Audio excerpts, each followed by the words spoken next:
chers amis internautes, bonsoir. J'étais à Bruxelles lorsque Sébastien Béraud et Jean-Marc Sabatier se sont rencontrés et ont échangé sur la vaccination du bétail et des canards. C'était au 7e sommet citoyen organisé par Nicolas Lefebvre. Nous avons d'ailleurs réalisé une émission pour vous à l'issue de ces rencontres. Sébastien Béraud, vous le savez, est un agriculteur engagé, une figure montante de la contestation rurale. Il incarne la fracture qui traverse aujourd'hui le monde agricole français. Entre rejet des normes européennes, dénonciation des traités de libre-échange et méfiance envers la PAC verte, il exprime une colère paysanne que les institutions peinent à canaliser. Ces prises de position à la croisée du militantisme souverainiste et du désarroi économique illustrent les tensions d'une transition agricole que beaucoup jugent nécessaire, mais trop souvent imposée d'en haut. Bonsoir Sébastien. Bonsoir Jackie, bonsoir tout le monde. Merci de m'avoir invité. C'est toujours un honneur de pouvoir défendre mon métier. C'est un plaisir pour nous.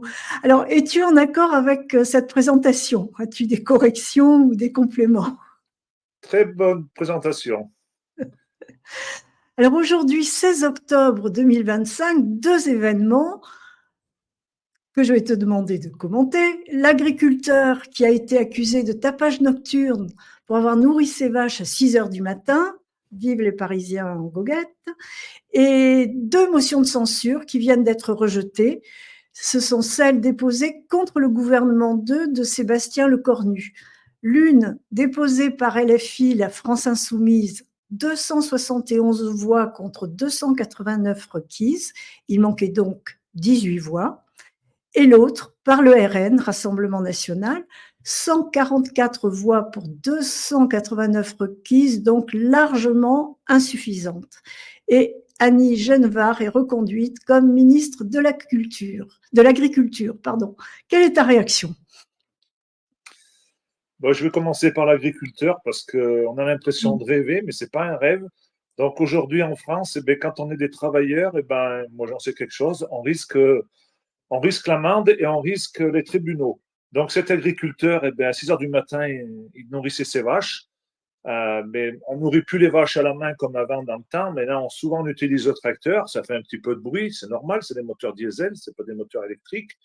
Mais il a toujours fait ça toute sa vie. Sauf que maintenant, il a une voisine qui est une Parisienne qui est venue habiter à la campagne, donc qui a téléphoné aux gendarmes. Et les gendarmes sont venus. Ils lui ont mis 68 euros d'amende. Et donc, il va aller au tribunal fin novembre. Voilà. Donc, j'espère que d'ici là, ben, Oui. la justice va être clémente, parce que quand même, c'est dingue dans ce pays. Les travailleurs, eh bien, on est montré du doigt, on a des procès. Par contre, il y a des trafiquants de drogue qui trafiquent la drogue toute la nuit dans tous les coins de France, aussi bien dans les campagnes qu'à Paris. Eux, ils le font tranquille, il n'y a pas de souci, et ils dorment tout le reste de la journée. Moi, je trouve que c'est honteux. On vit dans une société où on est perdu, où tout le monde est perdu, mais moi je ne suis pas perdu, moi je sais ce qu'il faut qu'on fasse pour s'en sortir. Et nous les agriculteurs, eh bien, on est obligé de s'occuper de nos vaches le matin de bonne heure pour pouvoir travailler dans les champs la journée, comme moi aujourd'hui. Voilà, j'ai semé toute la journée, je ne me suis même pas arrêté à midi, et après le soir il y a le travail des vaches, c'est comme ça. Donc on est dans les valeurs inversées, et je ne sais pas quand c'est que ça va s'arrêter, tout ça, parce que c'est affreux. Je pense que le jour où il n'y aura plus d'agriculteurs, eh bien, il n'y aura plus de bruit, mais il n'y aura plus d'alimentation. Donc, cette brave dame parisienne, voilà, je lui souhaite pas de mal, mais j'espère qu'un jour, elle comprendra que si son voisin fait du bruit, c'est pour la nourrir. Et le jour où il n'y aura plus de voisins qui lui fera du bruit, qu'il n'y aura plus d'agriculteurs en France, elle mangera des pierres, elle mangera de l'intelligence artificielle, des steaks qui viendront de l'autre bout du monde, mais après, il ne faudra pas venir se plaindre. Ouais. Voilà. Après, pour les deux motions de censure, eh ben, c'est dingue, parce que moi qui connais bien Laurent Wauquiez pour avoir été un peu son bras droit dans les années 2000, 2010, je dirais, j'étais rentré c'était les LR à l'époque. Non, c'était l'UMP à l'époque où il était ministre sous Sarkozy. Donc, j'avais essayé de comprendre un peu comment ça marchait, la politique politicienne de droite, parce que nous, les agriculteurs, en Haute-Loire, on a toujours voté à droite. Mes parents ont voté à droite. Donc, j'ai dit, il faut continuer, il faut aller voir. Mais j'ai Oui, tout de suite compris que c'était un beau parleur, comme toujours, mais entre ce qu'il dit et ce qu'il fait, il y avait un nombre d'écart. Donc aujourd'hui, qu'est-ce qu'il a fait Laurent Wauquiez? En tant que président du groupe LR à l'Assemblée nationale, il a donné à ses troupes le fait de voter contre cette motion de censure, donc pour garder le Cornu en place, alors que c'est fou parce que Vauquier, il a toujours été contre le fait de mettre plus de taxes. Donc là, c'est pas plus, c'est abominable ce qu'ils vont mettre, puisqu'il y a 14 milliards d'euros de taxes sur les Français moyens. Il a toujours été, pour travailler plus longtemps, les LR, c'est 66-67 ans, il me semble qu'il en avait dit. Donc, oui. tout allait dans le sens pour qu'il vote avec ses troupes pour faire sauter Macron, du moins pour faire sauter le Cornu. Et Macron avait dit que si le Cornu sautait, eh ben, il allait dissoudre l'Assemblée nationale et qu'il fallait revoter. Et je pense que ça aurait été un raz-de-marée du Front National. Et je pense que Macron, il aurait eu du mal à rester en place. Même si je ne suis pas pour le Front National, je pense que ce serait pareil. Mais au final, Vauquier, qu'est-ce qu'il a eu peur? Mais il ne veut pas qu'il y ait de Il veut nouveau être. des élections Oui, législatives c'est parce qu'il ça. n'est pas sûr d'être élu. Alors que nous, en Haute-Loire, c'est le bon Dieu, Vauquier. Il D'habitude, était il pas. était élu avec 60, presque 70% des voix Ah au oui. premier tour. Mais là, il était Sauf que là, passé au second tour, hein, c'est ça? Il était là, passé au la second deuxième tour fois, la il dernière est fois. passé au deuxième tour. Oui, c'est Et ça. il est passé au deuxième tour contre le RN grâce aux voix de gauche. Donc ça chauffe. Alors, voilà, c'est fait comme je dis, mais faites pas comme je fais. Donc, ce qui est rigolo au LR, c'est que Rotaillot, qui est sénateur, et toute la branche des sénateurs DLR, eh bien, ils étaient pour faire tomber le gouvernement parce qu'eux, ils n'ont pas de problème avec les futures élections, puisqu'ils sont en place encore pour quelques années. Et puis, ils sont élus par les grands électeurs, donc ils sont élus par leurs copains. Tandis Oui. que tous les députés LR, eh bien, ils ont dit, il vaudrait mieux sauver notre cul pendant 2-3 ans de plus. On verra ce qui va se passer. Et en attendant, ils ont le paye. Parce que moi, je trouve ça honteux de ne pas être capable de remettre son mandat en jeu. Si tu fais du bon travail, tu es réélu. Si tu fais du mauvais travail, localement, tu n'es pas réélu. Voilà. Et donc, c'était la première motion de censure par le RN. Donc, le RN et LFI ont tous voté. Donc, c'était la motion de censure LFI, où Les tout le filles, monde, le RN a voté, tout le LFI a voté. Et ce qui est bizarre, c'est que quand ça a été le RN, sa motion de censure, LFI s'est abstenu. Donc, c'est pour ça qu'après, il y a eu beaucoup moins de votes contre. Mais moi, je pense que tout ça, c'est du cinéma. C'est reporté pour pas bien longtemps, parce que c'est impossible qu'ils puissent s'entendre pour faire un budget, parce qu'ils sont tellement loin sur les idées que, à mon avis, le Cornu, il lui reste pas beaucoup de temps à vivre, politiquement. et oui, précise. Et la nomination de d'Anne Genevard, qui est restée donc à l'agriculture. Ben, en fait, elle, c'est l'une des rares ministres qui, en parlant poliment, sauve ses fesses à chaque fois. Ça fait très très longtemps qu'on change de gouvernement, elle est toujours en place. Parce qu'en fait, elle est, euh, elle est de droite, LR, Mhm. et il faut savoir que la FNSEA, ils sont plutôt de droite. Et donc, en fait, la vraie ministre de l'Agriculture, c'est pas Annie Genevard, c'est notre, notre ami Rousseau, le président de la FNSEA. Donc, ils font un binôme de choc pour finir de tuer l'élevage en France et l'agriculture française. Donc, pourquoi pas reconduire Annie Genevard, qui fait très bien son travail avec Van der Leyen et le Mercosur, pour finir de nous abattre. On en Je pense parlera. que c'est juste pour ça, parce qu'Annie Genevard, elle connaît rien du tout à l'agriculture. Je me rappelle quand elle avait été nommée ministre, elle n'avait pas voulu aller avec ses mocassins dans la boue. Ben, on peut comprendre, des mocassins à 1 000 euros, c'est pas bien fait pour aller dans la boue, mais elle avait qu'à s'acheter une paire de bottes. Je pense qu'elle est complètement déconnectée du monde paysan. Moi, je pense qu'au ministère de l'Agriculture, il devrait y avoir un agriculteur, ce serait la moindre des choses. Tout comme au ministère de la Santé, il devrait y avoir un médecin. C'est des gens, ils sont interchangeables. Et un coup, ils sont en agriculture, un coup, ils sont en économie, comme Bruno Le Maire. Ils sont partout et nulle part en même temps. C'est juste phénoménal. La seule chose qui les occupe, c'est la gamelle. Bien manger, bien gras à la fin de l'année, à la fin du mois, mettre un maximum d'argent de côté pour assurer leurs arrières pour plusieurs générations. Le reste, ils s'en foutent. Il faudrait quelqu'un comme toi au ministère de l'Agriculture. Mais moi, ça ne ferait pas longtemps, parce que ça voudrait changer, je vous le dis. Moi, carte blanche, je vous garantis que je voudrais la sauver, l'agriculture française. Par contre, aujourd'hui, le 16 octobre, c'est un jour particulier pour les agriculteurs en France. Oui, J'aurais pu faire une vidéo là-dessus, mais j'ai mis la priorité sur la vidéo par rapport à l'agriculteur. Aujourd'hui, c'est le seul jour dans l'année où les agriculteurs, on a de l'argent sur notre compte. Pourquoi? Parce qu'on a les aides PAC qui tombent à 80% le 16 octobre.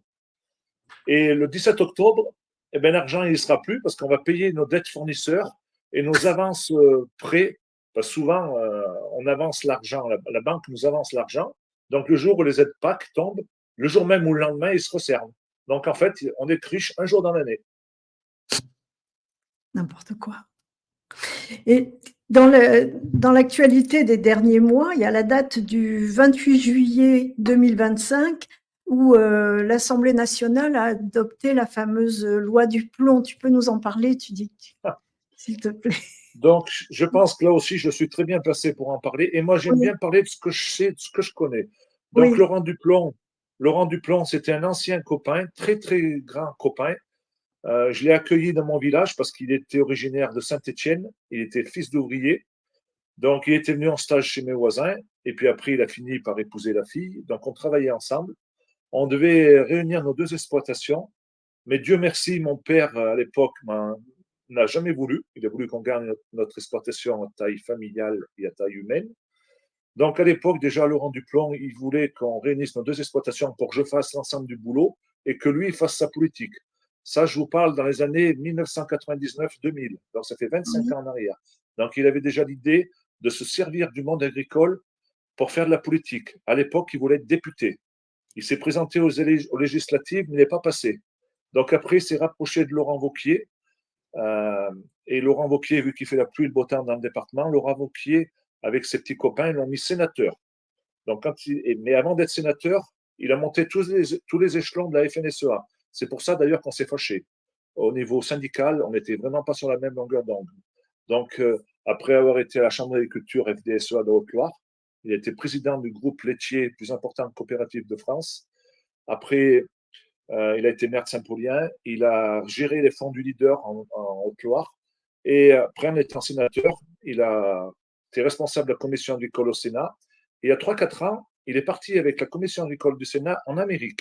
Et je me rappelle à l'époque, déjà, j'étais un petit peu connu, j'avais fait un post où j'avais dit que c'était un scandale parce que Laurent Duplon, il avait adoré l'agriculture américaine et il voulait l'importer en Europe. Donc, chose faite avec sa nouvelle loi. Donc, qu'est-ce qu'il veut? Il veut, comme en Amérique, tuer les abeilles. Il faut savoir qu'en Amérique, il n'y a quasiment plus d'abeilles. Ils font des lâchers d'abeilles par hélicoptère ou par avion. Donc aujourd'hui en France, lui, c'est le lobby de la FNSEA et de Monsanto. Je ne sais pas combien il a touché. La dernière fois que j'ai dit ça, il a porté plainte contre moi. Mais je me suis défendu auprès des gendarmes. J'ai dit qu'on me prouve le contraire, puisqu'il faut savoir que j'étais au conseil municipal avec lui sur une liste d'opposition dont j'ai démissionné il y a 6 mois, parce que pendant 5 ans, j'ai jamais été convoqué aux appels d'offres de la commission voirie dont j'étais membre. Donc, quand vous n'êtes pas convoqué aux appels d'offres, c'est qu'il y a anguille sous roche et c'est qu'il y a magouille. Donc, Laurent Duplon, je n'ai pas peur de le dire, c'est un grand magouilleur. Il est avide du pouvoir et avide de l'argent. Donc, à travers cette loi, qu'est-ce qu'il a voulu? Il a voulu donner les pleins pouvoirs aux céréaliers, au détriment de l'élevage. Donc, en faisant des grosses bassines pour irriguer, bien souvent, ce n'est pas le monde de l'élevage qui en irrigue, parce que c'est plutôt les cultures comme le maïs, comme oui. les céréales. Et souvent, ces cultures, maintenant, comble de l'agriculture française, alors qu'ils ont rebaptisé le ministère de l'Agriculture, ministère de la Souveraineté Alimentaire, ces cultures, comme Laurent Duplon y fait, donc Laurent Duplon, il a fait une grosse bassine il y a 10 ans, qu'il a recreusé il y a 3 ans, parce qu'il a eu le droit de la recreuser. S'il n'a pas eu le droit, il a pris gauche. Il a dévié l'eau d'une rivière. Et avec cette lagune, qu'est-ce qu'il fait? Il irrigue du maïs pour faire de la méthanisation, pour faire du méthane, pour faire du biogaz, qui est transformé en électricité. Donc, la loi du plomb, je ne vois pas en quoi elle va sauver un éleveur français. La preuve en est, c'est que toutes les années, on a des maladies qui nous tombent sur le coin de la gueule. Ce n'est pas cette loi qui va nous empêcher d'avoir ces maladies et surtout de se trouver des solutions. Il est aussi pour retour des néonicotines. C'est cette fameuse néonicotine qui tue les pucerons dans les champs de betteraves. Mais ce qu'il oublie de nous dire, c'est qu'en tuant les pucerons, il tue les abeilles. Lui, il dit que ça, il est sélectif. Ça va tuer les pucerons, mais pas tuer les abeilles. Donc, c'est complètement fou. Donc, il faut savoir que les betteraviers, ça fait déjà un moment qu'ils ont mis les clés sous la porte, et c'est pas à cause des pucerons, c'est à cause des importations de betteraves d'Allemagne et surtout d'Ukraine. Il y a 100 000 tonnes de sucre qui va rentrer d'Ukraine, là. Ça a été signé il n'y a pas longtemps. Ça n'a rien à voir avec les néonicotines et avec les pucerons. C'est qu'ils sont capables de produire des betteraves à un prix défiant toute concurrence et avec tout un tas de pesticides qu'on n'a pas le droit en France, certes, mais les betteraviers en France, maintenant, elles servent mieux à faire la méthanisation qu'à faire du sucre, parce que le sucre est importé. Donc, une tonne de betterave est mieux revalorisée pour faire du biogaz que pour faire du sucre. Ça, Duplan ne vous le dira jamais. La FNSEA ne vous le dira jamais. Sauf depuis hier, la FNSEA elle commence à gueuler, parce qu'avec le nouveau gouvernement, ils ont décidé de taxer les biocarburants. C'est la filière Sophie Protéol, dont est président Rousseau. Et là, ça risque d'être un gros manque à gagner pour les céréaliers. Il faut savoir que les gros céréaliers de la plaine de la Bosse, ils sont tous à la FNSEA, ils sont tous autour de Rousseau. Et ils mangent très bon dans la gamelle. Par contre, la FNSEA, on ne les a pas entendus parler quand il y a des problèmes de DNC, de fièvre catarrhale et compagnie dans l'élevage. Donc, eh ben, je ne vais pas dire que c'est bien fait pour leur gueule, mais presque, parce que je ne vois pas à quoi ça sert d'avoir des terres pour cultiver des biocarburants qui vont finir dans nos moteurs, alors qu'on importe 80% des légumes, de fruits, donc d'Espagne, du Maroc pour l'essentiel. On importe 80% d'agneaux de Nouvelle-Zélande. Et là, bientôt, on va importer 50% de la viande bovine du Mercosur élevée aux hormones. Donc, à un moment donné, je pense qu'il faut remettre tout à plat l'agriculture française.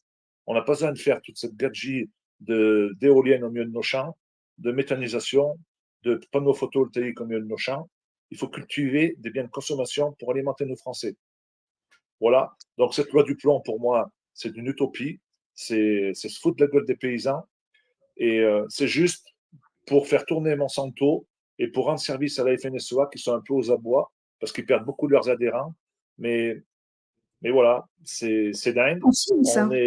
On marche sur la tête en agriculture. Je vous le dis, je pense qu'on est le pire métier, qu'on est le plus mal défendu, alors qu'on a un ministère rien qu'à nous, on a des banques rien qu'à nous, on a des assurances rien qu'à nous, des chambres d'agriculture, on a tout à nous, des coopératives, sauf tout ce petit monde, il est géré par la FNSEA. Et la FNSEA, ils ne sont pas là pour défendre des paysans, ils sont là pour se faire du pognon et pour être le bras droit de Van der Leyen, pour finir de nous tuer, de tuer les paysans français. C'est fou, c'est comme ça. Alors, en novembre dernier, c'est-à-dire en 2024, tu as lancé avec l'UPR, l'Union populaire républicaine, oui, ce que tu appelles le premier syndicat agricole anti-Union européenne. De quoi s'agit-il, Sébastien? Ah non, mais c'était chez François Asselineau. J'avais lancé un syndicat agricole qui s'appelait Verte France, sauf que malheureusement, ça n'a pas marché parce que ça a été verrouillé dès le départ. C'était un piège, c'est bien dommage. On s'est fait avoir. Donc on a vite arrêté. Et maintenant, j'ai beaucoup de monde qui me soutient, mais on le fait sans syndicat. Comme ça, au moins, on est sûr de ne pas être trahi. Et ça ne m'empêche pas de continuer à faire ce que j'ai à faire, d'avoir été en Belgique, de travailler avec Jean-Marc Sabatier, avec beaucoup de personnes. Mais moi, je suis souverainiste, patriote, tout ce que vous voulez en même temps. Donc, je vais aussi bien chez Philippot que chez Asselineau, que tout le monde. Mais je pense que le monde paysan, le souci qu'on a, c'est qu'on est trop divisé. Et tant qu'on sera divisé, on n'y arrivera pas. Donc, avant de vouloir créer un autre syndicat C'est et de général, faire hein, ça peut s'appliquer dans tous les domaines en France, hein, ça. hmm. La Donc, il faut multiplication, essayer les de créer divisions. plutôt un mouvement populaire de tous les métiers. Il ne faut pas mettre l'agriculture à part. Il faut Ouais. que les TPE, je viens de voir, j'ai fait une vidéo il y a 2 jours, en septembre, il y a 6800 petites entreprises, TPE, PME qui ont mis la clé sous la porte. C'est des artisans, c'est des commerçants, c'est des agriculteurs. Il y a 50 agriculteurs qui mettent la clé sous la porte tous les mois, tous les jours. Donc, c'est dramatique la situation, mais je pense que il faut qu'on arrive à unir les paysans avec les consommateurs, avec les artisans, avec toute cette ruralité, parce que la force de la France, c'est la ruralité, c'est pas les grandes métropoles, c'est ces petites PME et TPE qui font l'emploi en France. Et c'est ça qu'ils veulent détruire au détriment du CAC 40. 40 entreprises françaises qui ont pignon sur rue et qui sont en train de tuer toutes les petites PME, TPE qui leur font faire de la sous-traitance. Voilà. Pourquoi? Parce qu'il y a des normes. qui sont draconiennes, des taxes qu'on n'en peut plus. Et vu qu'on a une concurrence déloyale qui vient des pays étrangers, aussi bien européens qu'extra-communautaires, eh ben, ils ne peuvent plus tenir. Donc, moi, je prône vraiment le Frexit.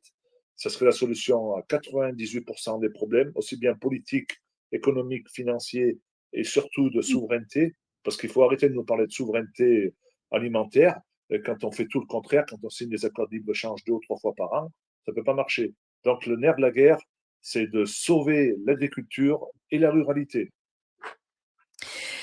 Justement, à ce propos, je voudrais revenir sur le Mercosur. Je voudrais avoir ton sentiment à ce sujet, parce que qu'est-ce que je sais, moi, sur le Mercosur, c'est que c'est un marché commun sud-américain qui a été fondé en 1991, qui regroupe le Brésil, l'Argentine, l'Uruguay et le Paraguay, si je ne me trompe pas.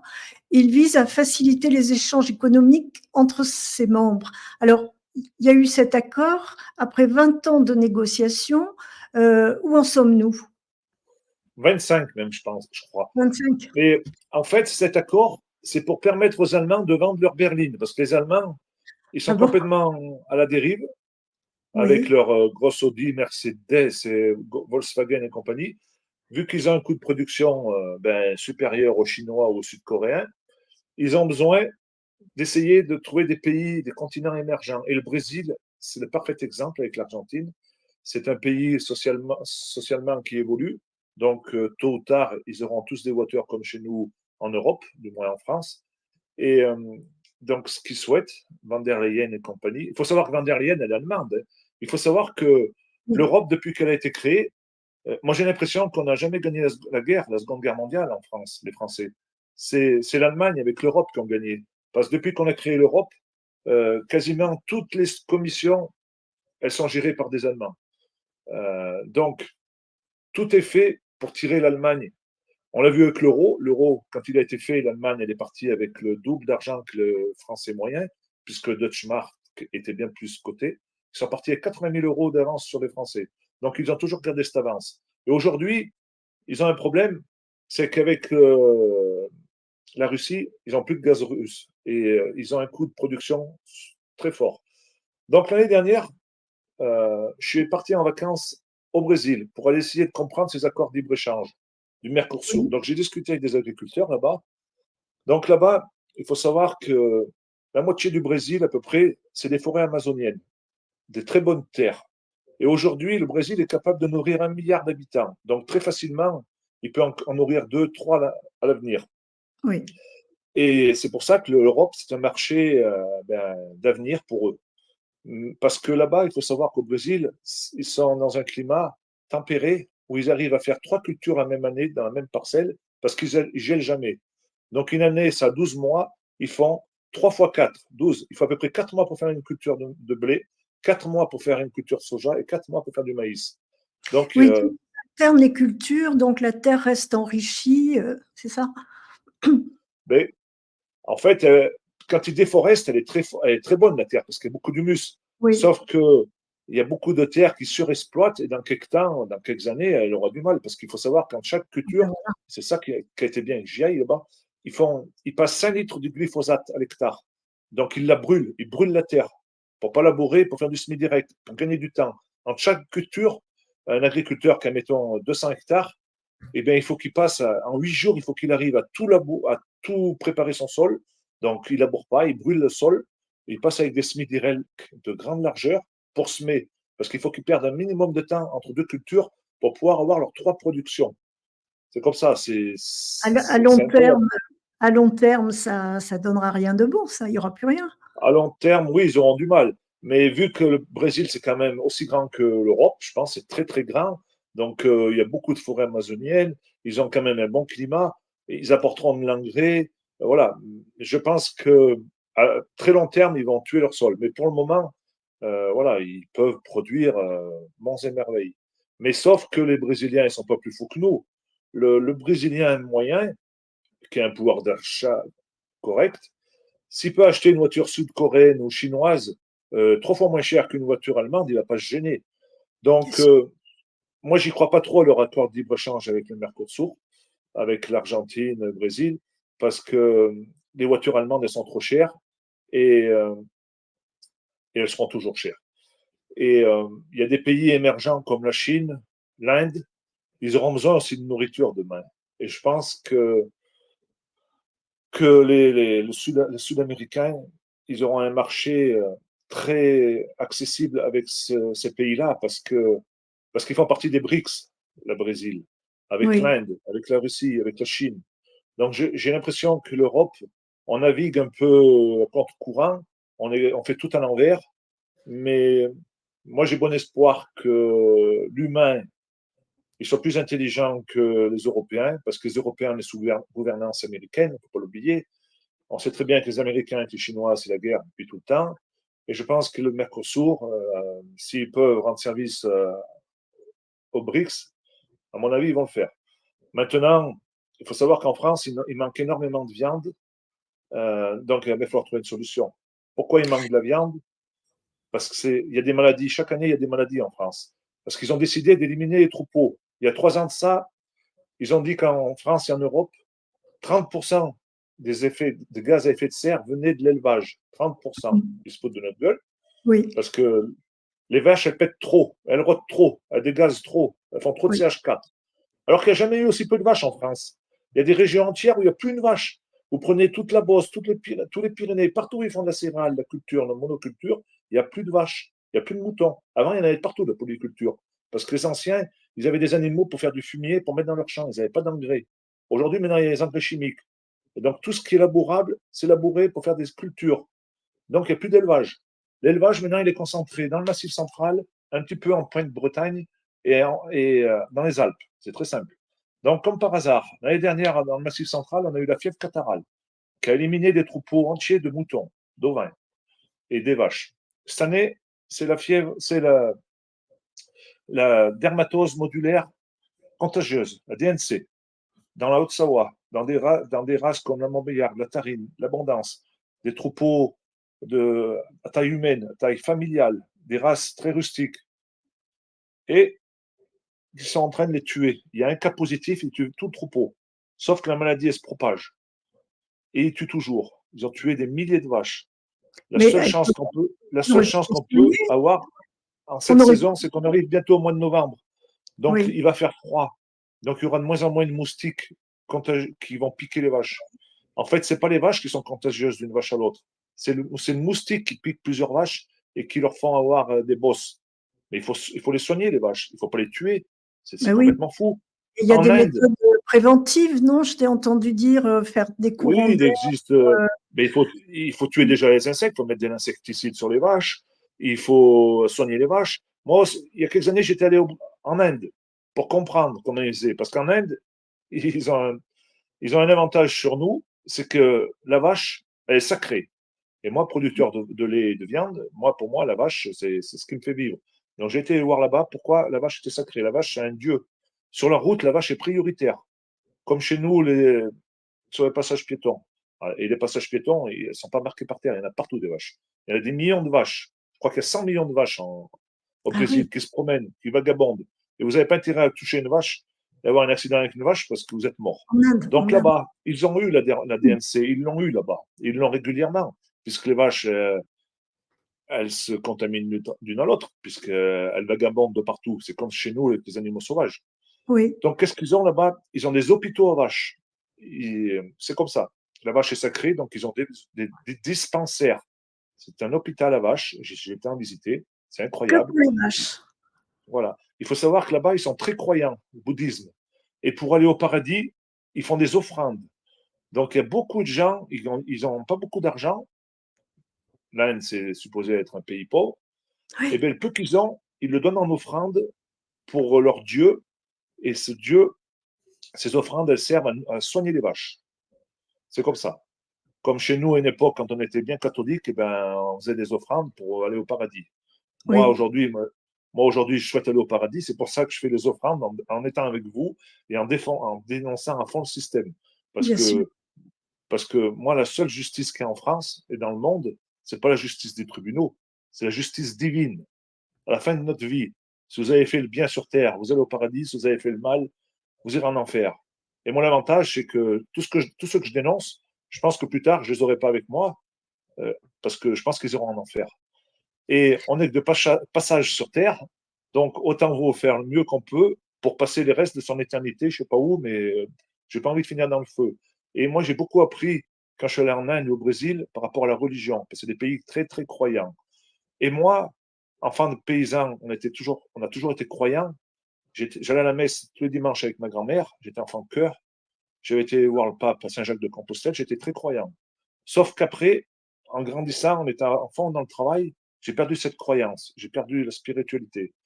Et depuis 2, 3 ans, depuis que j'ai été très très mal, j'avais des idées noires, et bien je me suis remis dans la spiritualité, dans la croyance. Et souvent dans mes vidéos, j'en parle. D'ailleurs, il y a beaucoup de gens qui viennent me voir, ils me disent, mais on fait comme toi, Seb. On avait perdu notre croyance, mais on s'y remet. Parce que il faut savoir que depuis 1 an ou 2, il y a beaucoup plus de pèlerins qui sont allés à Lourdes. Il y a beaucoup de jeunes qui se remettent dans la croyance. Parce qu'à un moment donné, quand on est complètement perdu et qu'on croit en rien, eh bien, la moindre des choses, c'est de croire en quelqu'un et au bon Dieu.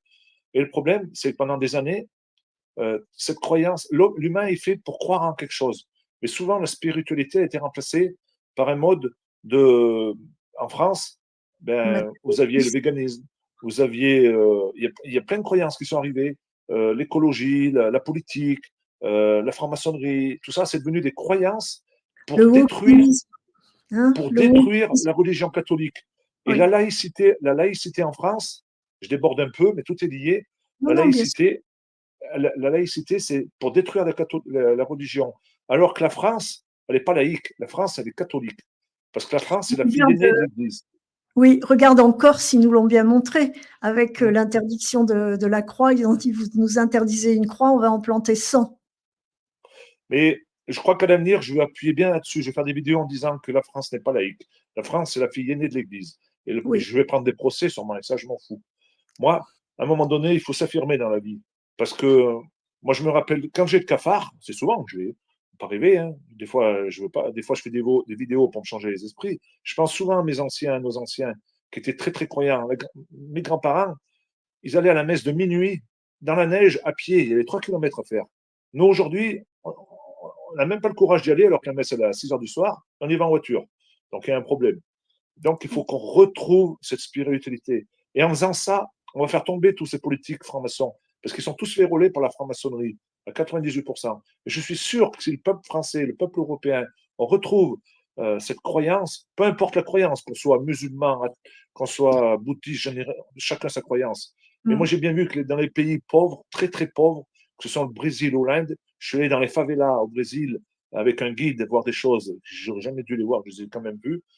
Eh ben, plus ils sont pauvres, plus ils sont croyants. C'est comme ça. Nous, on est des enfants gâtés. On est dans une société de consommation. Donc, on a perdu notre croyance. Il faut qu'on la retrouve. Et ça sera avec cette croyance qu'on va combattre tout le mal. et puis à l'heure où on observe beaucoup trop de suicides, et principalement chez les paysans, tu as peut-être le moyen d'en sauver. Mm. Oui, je suis fier parce qu'à travers de mes vidéos, j'en ai sauvé, sans le vouloir. Oui, Et même si j'en ai sauvé qu'un, c'est toujours un de moins. bien Mais je sais que j'en ai sûr. sauvé plus, et tant mieux.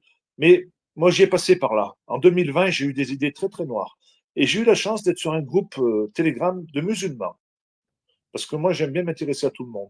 Et cette musulmane, je me rappelle, elle m'a toujours dit, Sébastien, il faut que tu retrouves ta croyance et ta spiritualité, et tu sauras qu'un bon chrétien, il ne doit pas se suicider. Parce que s'il se suicide, c'est encore pire après.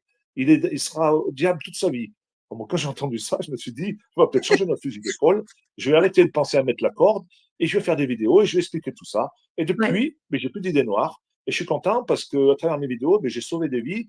Par exemple, il y a un mois de ça, en allant faire une course au puits, enfin, il faut savoir tous les jours quand je sors de chez moi, je peux bien aller au cinéma, au cimetière, partout, je tombe sur à la fête, dans les fêtes, tout le monde vient me voir et tout le monde me félicite. Mais ce qui a été rigolo, il y a à peu près un mois de ça, j'ai un agriculteur qui est venu me voir. J'étais allé dans un magasin agricole pour chercher des pièces.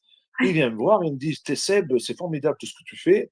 Tu m'as sauvé la vie l'année dernière. Je dis, ah bon, je dis déjà qui tu es, parce que les gens, ils me connaissent, ils ont l'impression que moi, je les Ah connais, mais moi, oui, je les connais pas. non. Donc, il me dit, ben, j'ai des moutons, et l'année dernière, grâce à toi, eh ben, mes moutons, ils sont pas morts. Je dis, ah bon, comment ça? Il me dit, oui, rappelle-toi, tu avais fait une vidéo en expliquant. Mais c'est vrai que l'année dernière, j'avais essayé de comprendre le problème FCO sur les moutons, sur les brebis. Et je m'étais rendu compte que l'année dernière en Haute-Loire, il faisait très chaud et il pleuvait souvent, très souvent. Donc les Oui, prairies étaient très humides, donc tout était bon pour que les moustiques se développent. Et les moutons, quand il fait bien chaud et ils vont toujours là où c'est mouillé, là où c'est humide, dans les zones humides, dans les pâtures. Et c'est là où il y avait tous les moustiques. Et j'avais dit à un copain, fais l'essai, tu rentres toutes tes brebis, tu les mets à l'intérieur et tu nettoies bien ta bergerie, tu sors tout le fumier et tu mets des ventilateurs et tu ouvres grand les portes pour qu'il y ait des courants d'air pour que les moustiques ne rentrent pas. Je dis, ça ne mange pas de pain, fais-le, tu verras bien. Et donc, il possible. l'a fait. Et en l'occurrence, l'agriculteur qui m'a remercié, ce moutonnier, il l'a fait. Et du coup, eh bien, il n'y a pas de moutons qui sont morts et il n'a pas eu besoin de vacciner. Alors que ceux qui avaient pour habitude de sortir leurs brebis dehors, parce que dans les pentes, vous êtes bien obligé de faire manger l'herbe, je leur avais dit, pendant 2 mois, vous essayez de les laisser dedans, vous allez chercher le fourrage à l'extérieur, vous l'amenez dedans, vous essayez. Et ça a marché. C'est pour ça qu'il y en a qui me disent, ouais, tu ne sors pas forcément toujours tes animaux. Mais le problème, c'est que nos animaux, ils sont mieux à l'intérieur qu'à l'extérieur. Pourquoi? Parce qu'à l'extérieur, il y a beaucoup de pollution. On peut le voir tous les jours, ben, Les il y a les chemtrails, chantrailles, il y a les chantrails, il y a tous ces moustiques, il y en a de plus en plus, parce que vu qu'il est de plus en plus chaud, on a de plus en plus de moustiques. Ben, cette année, c'est la DNC. L'année dernière, c'est la fièvre catarrhale. Il y a eu la MHE. Il y a toujours, on voit bien que les abeilles aussi, il y a les asiatiques, j'avais les noms, les moustiques. les, les gros tiques là, qui tuent les abeilles. Donc, nous maintenant, on essaye d'avoir des. Et puis, il faut savoir, comme je vous ai dit tout à l'heure, nous aussi, les vaches, quand on les met dehors, il y a toujours des points humides et les vaches, elles adorent aller dans l'humidité pour se rafraîchir. Et c'est là où elles perdaient leur mamelle. Il y avait des moustiques qui piquaient la mamelle de la vache et puis Oui. ça faisait un hématome et de la fièvre, tout ça. Et des fois, on avait même des vaches qui mouraient. Donc maintenant, on a décidé que les laitières, on les laisse à l'intérieur dans un bâtiment très ventilé avec de l'eau fraîche à manger. Elles se promènent, elles se lèvent, elles font ce qu'elles veulent. Et les autres, les petites, on les met dehors. Mais je me demande si à l'avenir, on ne sera pas obligé de tout mettre dedans. Pourtant, c'est dommage parce qu'on a des belles prairies dehors. Mais Ben vu oui, qu'avec tout ce qui arrive, c'est incroyable. Nous, on le voit. Nous, l'agriculteur, l'avantage, c'est que on est, on est au cœur de la nature. Donc, il y a des Parisiens, des bobos parisiens qui nous disent qu'il faudrait faire ci, il faudrait faire ça. Mais comme je leur dis, il y a des exploitations à vendre, venez en acheter une et faites, vous ferez voir comment vous faites. Nous, on est au cœur de la nature et on travaille avec la terre. Et cette terre, il faut la respecter pour qu'elle produise. Et, euh, et moi, je trouve que je fais le plus beau métier du monde parce que vous semez des graines pour les faire pousser, pour nourrir vos animaux. Vous inséminez, vous mettez des vaches au taureau pour faire naître des veaux. Et tout ça, eh ben, vous souhaitez qu'il vienne le plus vieux possible et que ça se passe pour le mieux. Et surtout, moi, ce que je redoute et ce que je veux pas, c'est vacciner. Donc, je veux pas vacciner mes vaches. Donc, j'essaye en amont qu'elles soient dans un milieu bien et en leur apportant des vitamines, des oligo-éléments euh, pour qu'elles aient une bonne immunité pour vaincre toutes ces saloperies de maladies. Parce que moi, je suis complotiste jusqu'au bout, comme beaucoup qui nous regardent, et vous ne m'enlèverez pas d'idée, de la tête, que toutes ces maladies, puisqu'ils nous l'ont dit il y a 3 ans qu'il fallait abattre nos troupeaux, vous n'allez pas me faire croire que ce n'est pas voulu tout ça. Donc moi, je pense qu'ils sont capables en Amérique, ils sont capables de lâcher des abeilles pour faire la polymérisation. Pourquoi chez nous, ils ne seraient pas capables de lâcher des, des insectes qui créent la fièvre catarrhale, lâcher des insectes qui créent la DNC, parce que c'est rigolo, façon de parler. C'est comme il y a quelques années, quand le Covid a été fini, il y a eu la guerre en Ukraine. Quand la guerre en Ukraine a commencé à arrêter, c'était la guerre en Palestine avec le front israélien. Et là, c'est pareil dans l'agriculture. Il y a la MHE elle arrête, hop, la fièvre catarrhale, ça dure 1 année, 2 années, elle arrête, hop, la DNC, à qui le tour? pour maintenir ce Moi, climat de peur en permanence, de façon à mieux manipuler les gens. Quelle a été l'attitude ou la réaction de la majorité du monde paysan face à cette demande de la Direction générale de l'alimentation d'abattre les bêtes quand il y en avait une de malade? Est-ce que les paysans l'ont fait? Est-ce que ils ont vacciné en majorité leurs bêtes ou est-ce que tout le monde s'est révolté, n'a rien fait? Comment ça s'est mais passé? au début, ils se sont révoltés. Sauf qu'après, ils ont eu des hélicoptères et des gendarmes, pire que si c'était la guerre autour de chez eux, qui ont été surveillés. Donc après, garde à vue, donc toujours pareil. Donc après, ils ne pouvaient plus vendre leur lait, ils ne pouvaient plus vendre leur veau, ils ne pouvaient rien plus vendre, donc plus d'argent qui rentrait. Et donc, obligation d'abattre leur troupeau. Et s'ils n'allaient pas dans ce processus, eh ben, ils n'allaient pas avoir leur troupeau qui allait être dédommagé par une aide de l'État. Sauf que, ben, il y en a qui ont tout bien fait comme il faut, comme ils ont dit de faire. Vaccinés aussi, bien entendu, ils ont tous vacciné, ils n'ont pas le choix, sinon ils ne peuvent pas vendre leur lait, leur viande, apparemment. Oui, Sauf qu'ils attendent toujours les aides de l'État, alors qu'ils ont tout fait comme il faut. Mais c'est un crève-cœur parce que, surtout là-haut en Haute-Savoie, c'est des élevages familiaux, c'est la génétique depuis plusieurs générations. Et abattre son troupeau, il y en a qui vont jamais s'en remettre, et il y en a qui mettront plus des vaches, parce qu'en plus, les vaches sont très très chères en ce moment, puisque c'est la rareté qui fait le prix. Et je ne sais pas comment ils vont faire, les pauvres, hein.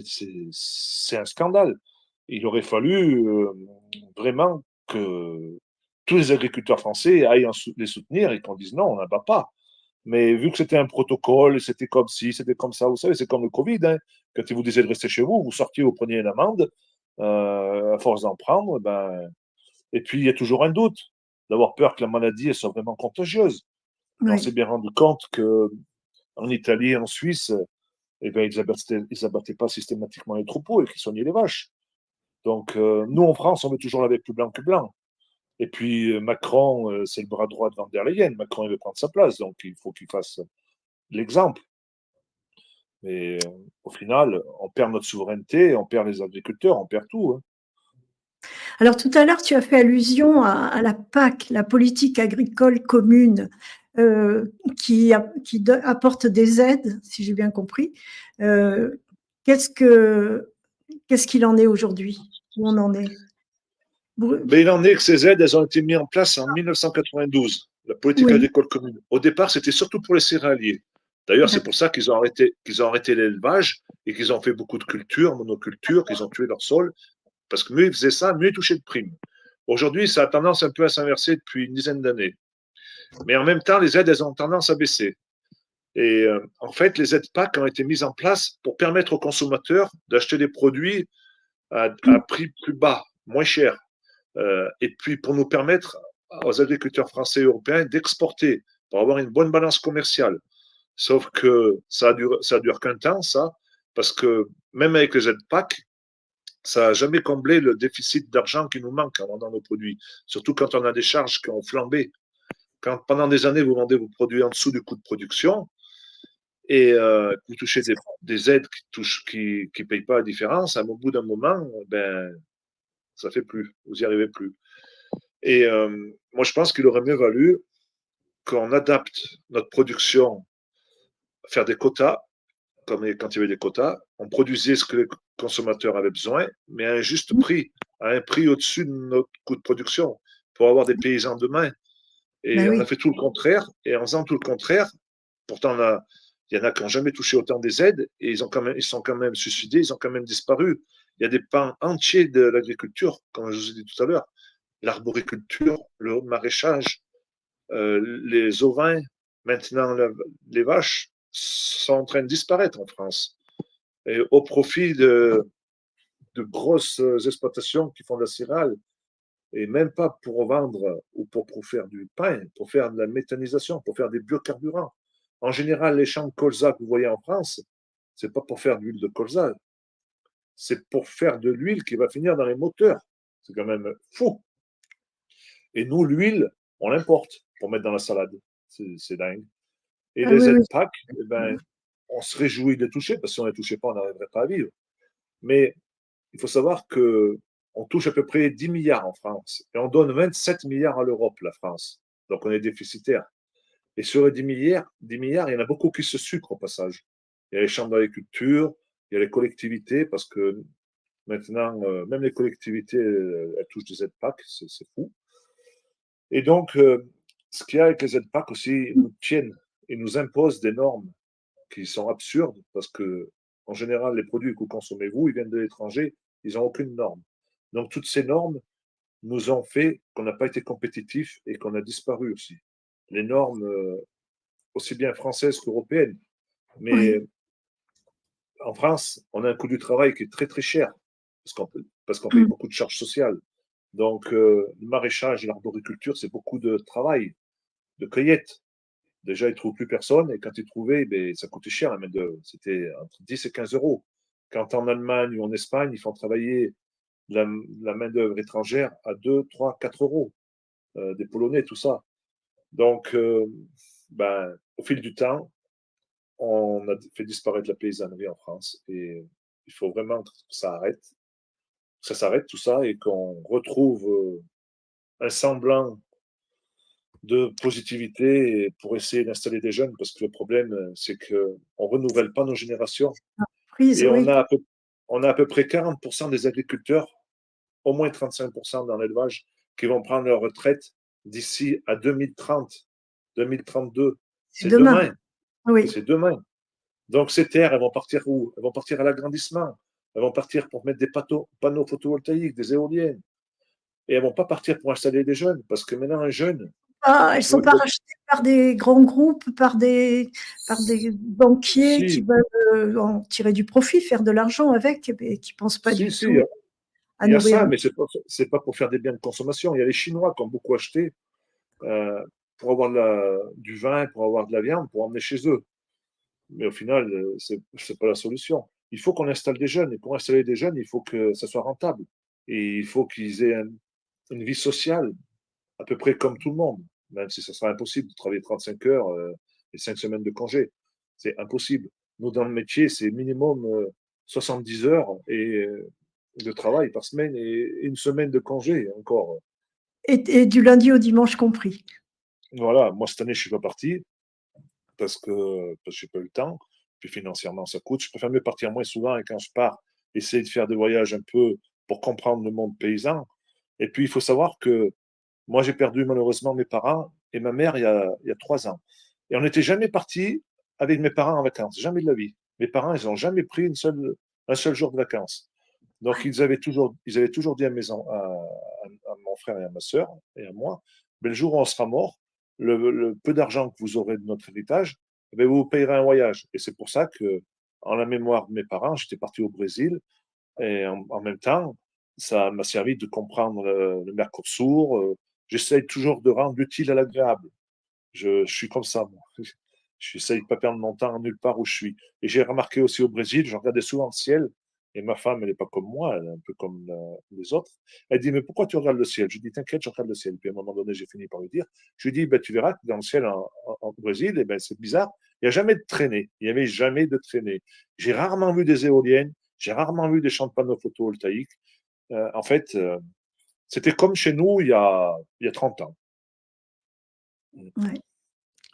Est-ce que tu partages l'idée d'une souveraineté alimentaire forte tout en refusant la dimension écologique telle qu'elle est imposée par Bruxelles, évidemment? Ah ben oui, pour Forcément, moi, la meilleure écologie, c'est de produire au plus proche du lieu de consommation. oui. Là, je vois pas, on fait tout le contraire en ce moment. Mais l'écologie,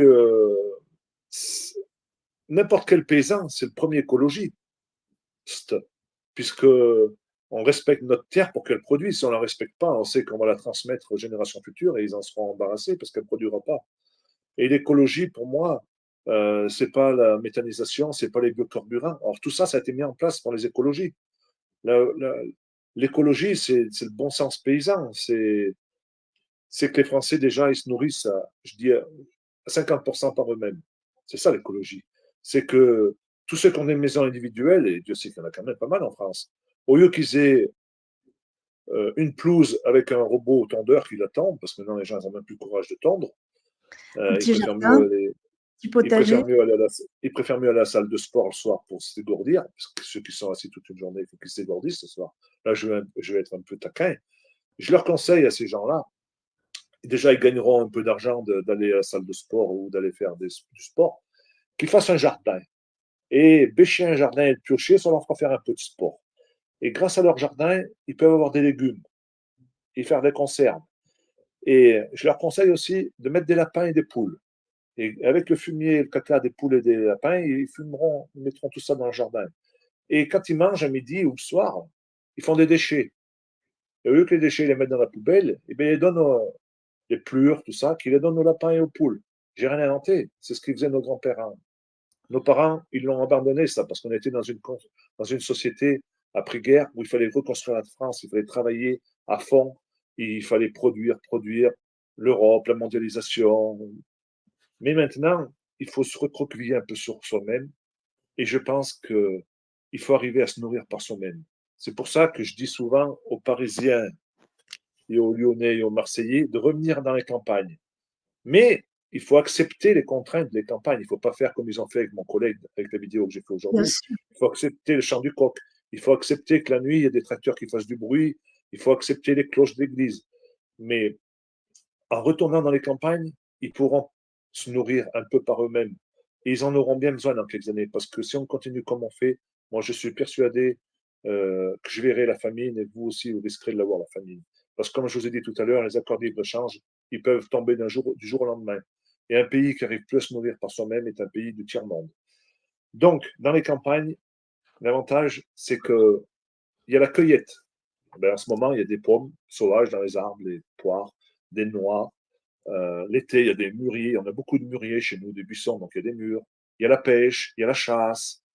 Et tout ça, ajouté bout de ficelle à bout de ficelle, je pense qu'on peut se nourrir à 30-40%. Et si tous les Français faisaient ça, eh ben, ils pourraient se permettre de gagner un petit peu d'argent et de payer les vrais produits, la viande, tout ça, peut-être un peu plus cher pour que ça revienne dans la poche du producteur, mais pas que ça revienne dans la poche de la FNSEA et de Rousseau et des grandes coopératives. C'est pour ça qu'il faut changer ce modèle. Il faut faire tomber ces gros industriels. Il faut recréer des petites coopératives, comme avaient fait nos grands-parents. Sauf que eux, après, ils se sont fait avoir. Elles ont été rachetées l'une envers l'autre. Et Oui, ils ont créé des grosses coopératives qui sont devenues de l'industrie et dans le CAC 40. Donc, côté en bourse. Et quand c'est côté en bourse, il faut qu'il y ait un maximum de bénéfices pour que ce soit bien coté. Et ça va à chaque fois au détriment de l'agriculteur et du consommateur. Donc, je pense qu'il faudra toujours qu'il y ait des agriculteurs qui produisent du lait en masse, comme chez nous en Haute-Loire, parce qu'on est le département le plus au sud de la France qui produit le plus de lait. Pourquoi? Parce qu'on a beaucoup de prairies, de montagnes. On ne peut pas labourer pour faire des céréales de partout. Donc, on fait du lait parce qu'on a besoin d'avoir des animaux. Et à l'avenir, il faudra qu'il y en ait encore plus des animaux. Sinon, on va avoir des feux de broussailles. Pourquoi dans le sud, là-bas, dans l'Hérault, il y a beaucoup de feux de broussailles? Parce qu'il n'y a plus de moutons. Avant, il y avait des moutons partout. Il y avait de la vigne. La vigne, ça faisait des pare-feux. Donc, à force de tout tuer, eh ben, on a quoi? La nature, elle a horreur du vide. Donc, on a des buissons, on a des forêts qui prennent, mais qui brûlent quand il fait trop chaud ou quand il y a des pyromanes. Et quand c'est des prairies ou de la vigne, ça a plus de mal à brûler. Ça fait des pare-feux. Et les meilleurs pare-feux, c'est l'élevage. C'est pour ça que moi, je prône beaucoup pour sauver l'agriculture française. Je serai ministre de l'Agriculture. Moi, je prône la polyculture élevage. Il faut remettre de l'élevage partout en France. Et on arrête de faire entrer du mouton de Nouvelle-Zélande, de la vache aux hormones d'Amérique, du poulet qui n'arrive même pas à se tourner dans une cage d'Ukraine ou du Mercosur. On a tout pour réussir en France. On a un très beau pays, on a des agriculteurs qui sont formidables. Il faut juste leur donner le droit de produire en gagnant leur vie. Il faut gagner notre vie. Et si on ne gagne pas notre vie, qu'est-ce qui se passe? Mais il se passe que celui qui veut sauver son cul, eh bien, il va mettre des éoliennes, ou il va mettre des panneaux photovoltaïques dans ses champs, ou il va faire la méthanisation. Ça, c'est une conséquence. C'est pour pouvoir sauver son exploitation. Moi, pour le moment, je résiste. En 2018, j'ai failli mettre la méthanisation sur mon exploitation. Et par chance, j'ai connu qu'ils le faisaient déjà depuis 20 ans en Allemagne. Ils avaient détruit leur sol. Mais si j'avais fait ça en 2018, je vous garantis que ce soir, je ne serais pas avec vous. Je serais dans mon canapé avec ma femme et mon chat et et je travaillerais bien moins. Je pourrais me payer un ouvrier. Tous ceux qui ont fait de la méthanisation les 10 premières années, ils gagnent de l'or parce qu'ils ont un prix garanti sur 20 ans de leur vente d'électricité ou de biogaz. Par contre, au fil du temps, ils détruisent leur sol. Au bout de 15-20 ans, leur sol ne répond plus parce qu'ils ont tué oui, la vie microbienne, là, ils ont c'est tué là les qu'on champignons. c'est là qu'on voit que l'État est complètement pervers parce que en, en vantant les subventions pour les engins moins polluants, en soutenant la méthanisation agricole comme un grand progrès, en fait, c'est tout l'inverse qu'on obtient. Tu dis à 10 ans, c'est très rapide, 10 ans. C'est rien du tout sur Et oui, une. Et je pense que le plus grand pervers de tous les temps, c'est Macron, puisqu'il a été capable de rebaptiser le ministère de l'Agriculture à son deuxième mandat, vous pouvez chercher, ministère de la souveraineté alimentaire Oui, oui, française. oui, Mais oui, là, si oui. c'est pas se foutre de la gueule du monde, il y a 50 paysans qui mettent la clé sous la porte par jour, 2 suicides par jour. Mais avant Macron, il y en avait bien moins, il y en avait un tous les 2 jours, et il y avait bien moins d'agriculteurs qui mettaient la clé sous la porte. Mais là, on voit bien, il fait connerie sur connerie, il s'en fout, il est là pour dilapider la France, pour faire disparaître le drapeau bleu, blanc, rouge. D'ailleurs, rappelez-vous, quand il a été élu la deuxième fois, il n'a pas chanté la Marseillaise à Paris, il a chanté l'hymne à la joie avec les petits gamins là, qui mènent dans la main. Il avait enlevé le drapeau bleu, blanc, rouge, il avait mis le drapeau européen à l'Arc de Triomphe. Nom de chien, mais il n'est pas président de l'Europe, il est président de la France. Donc s'il ne veut plus être président de la France, qui dégage, on en trouvera d'autres. Mais il faut absolument mettre des politiques qui ont du sang bleu, blanc, rouge dans les veines. Moi, je fais régulièrement mon don du sang, j'en suis à 80 dons, j'en suis fier. Moi, quand je donne mon sang, ils me disent, mais il est bizarre, votre sang, il est bleu, blanc, rouge. Parce que je discute beaucoup avec les infirmières. Je leur dis, C'est vous beau. voyez, moi, mon sang, il est bon, il n'a pas de vaccin, il est meilleur que Ah, les autres, il ne absolument. coagule pas, je devrais même en garder un peu dans mon frigo si je viens être malade. On rigole. Et Parce que maintenant, concrètement, les gens. comment tu vois l'avenir dans les années qui viennent, là, concrètement, pour les agriculteurs, pour les paysans, pour la reprise par les jeunes générations? Comment tu vois les choses? Mais je le vois mal, si on continue comme ça, on est mort. Je pense que c'est déjà, honnêtement, je ne devrais pas le dire, mais je pense que c'est déjà trop tard. Mais Non. il faut garder espoir. Moi, j'ai installé mon fils, il a 24 ans, ça fait déjà 2 ans. Voilà, il s'est installé à 22 ans comme moi, je m'étais installé. Et il faut vivre d'espoir. Mais mon fils, par contre, eh bien, il ne comprend pas pourquoi je fais tout ça. Il me dit, tu perds ton temps, ça ne sert à rien. Mais si je n'essaye pas, on n'y arrivera pas. Moi, comme on a dit tout à l'heure, j'ai des bons retours sur ce que je fais, mais j'essaye de regarder, et je ne penserai pas ensemble. Peut-être qu'il y a des personnes en écoutant ce soir, ils vont dire, mais il est peut-être pas trop mal ce paysan, c'est peut-être la solution des souverainistes, des patriotes. Il faut arrêter de voter pour des marboulins qui s'entendent pour garder leur place. Et il faut changer complètement le système. Et pour changer ce système, comment il faut faire? C'est là que je me pose la question. Qu'est-ce qu'il faut faire? Est-ce qu'il faut qu'il y ait une guerre civile? Est-ce qu'il faut qu'il y ait un tremblement de terre pour niveler toutes ces valeurs? Est-ce qu'il faut que le système financier explose et tous ceux qui ont de l'argent en banque qu'ils le perdent, comme ça s'est passé pendant des années dans le passé, où quand on est passé de l'ancien franc au nouveau franc, avec l'euro, et la valeur, moi les anciens me disaient, on en avait des pleines brouettes d'argent et ça valait rien.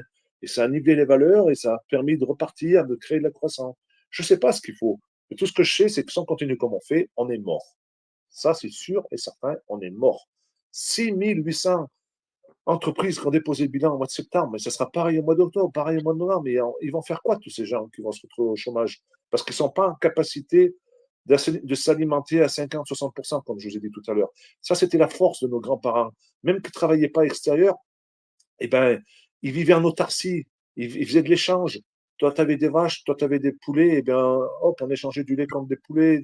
C'était ça la vraie vie dans les campagnes. C'est pour ça qu'il faut qu'ils partent des villes. Les villes, c'est des prisons à ciel ouvert. Un jour ou Ouais. l'autre, il n'y aura pas assez de rats pour tout le monde. Ils vont se battre pour manger les rats. Et quand il n'y en aura pas assez, ils vont s'entretuer. Là, dans les campagnes, je pense qu'on pourra toujours mieux s'en sortir. Parce que moi, je crois bien que l'avenir n'est pas bon. Quoi qu'on en dise, tant qu'on a affaire à des guignols au gouvernement, et puis, entre nous soit dit, le RN, il ne fera pas mieux. Le RN, c'est les mêmes. Bardella, il n'a jamais travaillé. Qu'est-ce que vous voulez qu'ils comprennent de ce que vit un agriculteur ou un commerçant ou un artisan? D'aller aux factures, la peur au ventre, d'avoir des factures à payer, de ne pas pouvoir les payer. Bardella, lui, c'est un enfant de riche et il a encore, il a encore du lait qui coule de ses lèvres. C'est pas possible de mettre un gars comme lui. Marine Le Pen, c'est tout le contraire de son père. Son père était pour sortir de l'Europe, tout ça. Elle est à fond ultralibérale. Ils n'ont aucun problème économique. Elle aurait gagné contre Macron. Je suis sûr que la France en serait dans le même état parce qu'elle avait aucune colonne vertébrale. Pour avoir une colonne vertébrale, il faut aimer la France et sortir de cette Europe. On n'a pas d'autre solution. Sortir de l'Europe, ça va être dur. Ça, je ne dis pas, ça ne va pas être facile. Mais là, on a des jours qui vont être aussi durs que sans sortir de l'Europe. Donc, autant on va sortir de l'Europe et de retrouver notre souveraineté et d'avoir du boulot, arrêter toutes ces importations de Chine, arrêter toute cette gabegie de surconsommation. Ouais. Moi, j'en peux plus tout ça. Moi, mais même dans ma famille, dans mes proches, je le vois. Euh, un jour, les filles, elles vont faire les ongles. Un jour, elles vont faire tatouage. après les poils, après piercing. Mais vous imaginez un peu tout l'argent qui se gaspille, rien que pour euh, une fille qui a 18-20 ans. C'est pas ça la vraie vie. La vraie vie, c'est d'avoir un peu d'argent pour manger et faire des gosses. Vous voyez, moi, ce qui me désole le plus aujourd'hui, en tant que Français, C'est la c'est qu'il chute de la natalité. n'y a plus de naissances. Il y a plus de naissances. Cette année, en 2025, on a eu pas plus de naissances que pendant la guerre 39-45, en ayant 70% d'habitants. On n'a Ouais. jamais eu aussi peu de naissances. C'est dramatique. Des fois, je fais des lives sur TikTok, et des fois, il y a des jeunes qui montent. Et une fois, j'en avais 8. Sur les 8, il n'y en avait aucun qui voulait avoir des enfants. Ils disent que la vie est trop dure, trop chère. OK, mais vous croyez que vos parents qui sont nés dans les années 50, la vie n'était pas dure à cette époque-là? Ils n'avaient pas les APL, ils n'avaient pas tout ce qu'on a aujourd'hui. Il n'y avait pas de nounou. Les femmes d'agriculteurs, elles n'avaient pas de retraite, elles n'avaient rien du tout, mais c'était bien pire qu'aujourd'hui. Sauf que la priorité à l'époque de nos parents, c'était de se nourrir par soi-même ou en faisant comme ils pouvaient pour élever des gamins. Aujourd'hui, c'est les loisirs, c'est le dernier iPhone, c'est les vacances, à chaque fois qu'il y a des vacances, c'est les salles de sport, c'est ci, c'est ça. J'en ai rien à foutre qu'il y en ait qui disent que je suis vieux Joe, que je parle comme un. J'en ai rien à foutre. Moi, je suis pas là pour plaire. Je suis là pour trouver des solutions et faire avancer les gens. Parce que moi, j'ai pas envie un jour qu'il y ait la guerre civile et qu'il y ait des gens qui viennent me dévaliser mes vaches, qui viennent me piquer mes vaches et que je sois obligé de leur tirer dessus. Ouais, Donc, je oui. préfère mieux leur dire arrêtez d'aller payer des abonnements pour faire de la natation ou du sport, faites du jardinage.